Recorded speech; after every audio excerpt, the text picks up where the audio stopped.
2014, Governor Rick Scott and Charlie Crist start their final campaign push today now that the debates are over. They faced off for one final debate last night. It was awkward at times, and at times it even got very personal. The candidates debated how Rick Scott has handled the economy, and Charlie Crist supported medical marijuana. They even got into a heated discussion about the death penalty. But they spent most of the time attacking one another, especially over the issue of wealth. Take a listen to this. You're somebody like Rick Scott and you have a private jet and you fly 30,000 feet above people all the time, or you live in an oceanfront mansion, you're out of touch. The reason he doesn't care is he's never experienced it. I watched a parent that lose the only family car. I watched the father struggle to buy Christmas presents. I went through all that as a child. Charlie never went through that. Charlie grew up with plenty of money. He's never had to worry about money. He's never had to worry about being laid off. By the way, a new Quinnipiac poll just released this morning reveals it's still a dead heat. Likely voters split between Scott and Crist at 42% each. Libertarian candidate Adrian Wiley, who's going to be on the show later on this morning, is getting 7% of the vote. Now, when it comes to the battle of the sexes, men and women cancel each other out. Scott leads Crist among men, and Crist leads Scott among women. Political analyst Frank Torres and Jason Henry join us now to talk more about it. I don't know about you guys, but this debate was awkward. It was uncomfortable. There were times when I even had to pause it last night and just regroup and go get a snack. Jason, we'll start with you. What did you think last night? You don't know me, John. That's one of the better lines last night. I had to steal Frank's line. It was an awkward debate, really uncomfortable. It just seems that these two guys just do not like each other.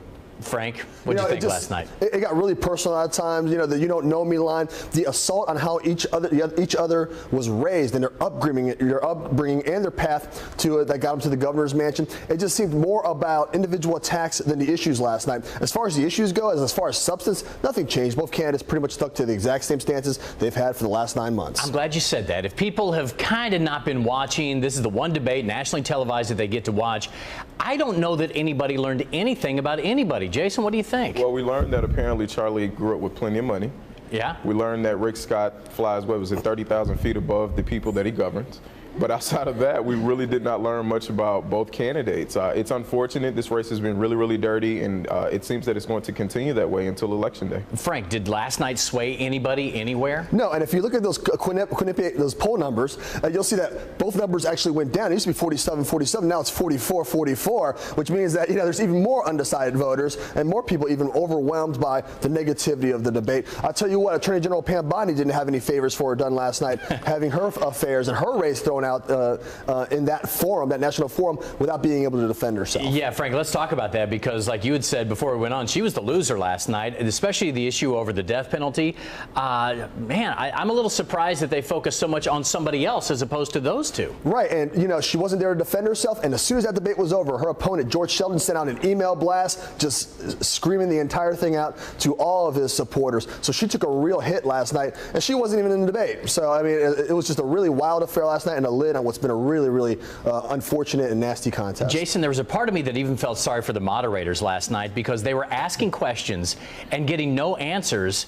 And I thought, and I don't know how many times you are expected to ask a question, but the death penalty was a classic case of that. Yeah. Nothing was ever settled there. It was just an argument, and nobody learned anything. Yeah, you ask me a question and I give you the answer that I want to give you. That's pretty much what it was last night. Two key issues for me was when Jake asked Governor Scott about Trayvon Martin, and when they talked about restoration of rights. Those are two key issues that the black community has been waiting for both candidates to talk about, and we still didn't really get much out of either one of them. And it was also the Florida State discussion.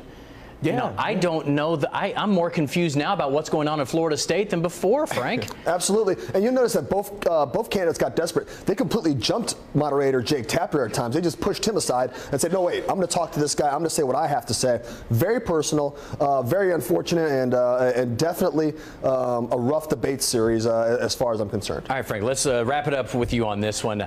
Who do you think won last night? The main word is poise. I think Charlie had more of it last night. But the question is, did he get enough? Is he going to motivate his voters to show up? We know Rick Scott's base will be there on Election Day. Will Charlie's be? That's a big question. Jason, was there a winner last night? George Sheldon was the winner after what happened with Pam Bondi. Pam Bondi's opponent. I think I can still hear that bus backing up over Pam Bondi. So, man, but you guys, we laugh about it, but I think you guys are summing up exactly what people who watch feel.